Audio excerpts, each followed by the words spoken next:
Fear costs more than bad investments. This truth is uncomfortable because it shifts responsibility away from markets and back to behavior.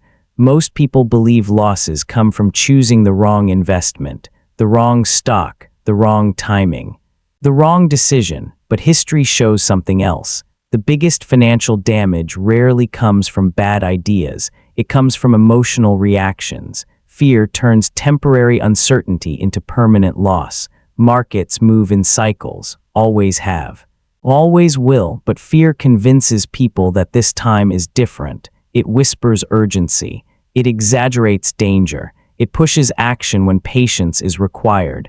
Bad investments can recover. Fear-driven decisions often cannot. When fear enters the equation, logic quietly exits.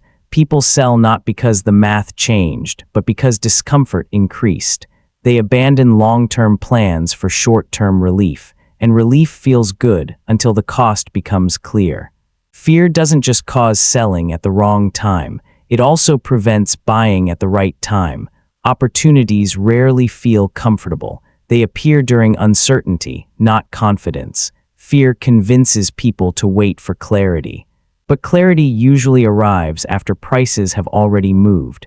This is why fear is so expensive. It charges a premium on both sides of the decision.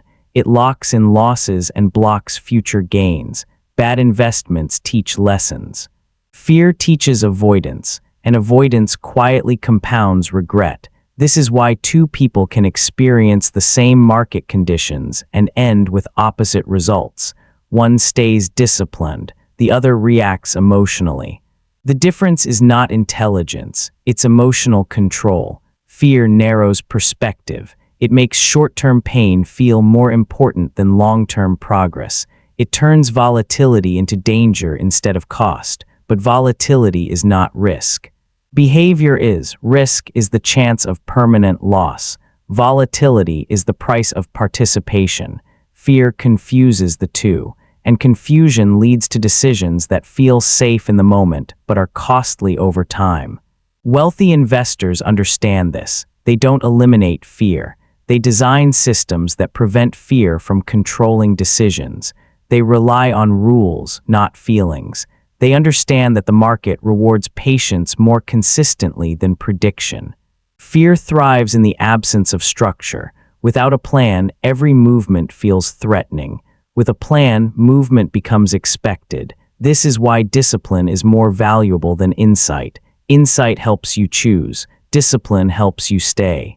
Fear makes people abandon strategies right before they work. It convinces them to quit one step before progress. This pattern repeats generation after generation. Different headlines, same behavior. Fear is not dramatic, it's subtle. It sounds reasonable, it feels protective, but protection that avoids discomfort often avoids growth. Bad investments are visible. Fear-based decisions are harder to spot, but over time, fear quietly extracts a larger cost. It costs missed opportunity, it costs lost compounding, it costs confidence, and the longer fear controls decisions, the more expensive it becomes. The goal is not to remove fear. That's unrealistic. The goal is to prevent fear from becoming the decision maker.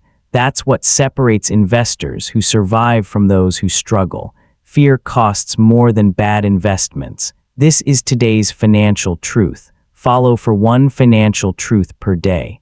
Because mastering money starts with mastering behavior.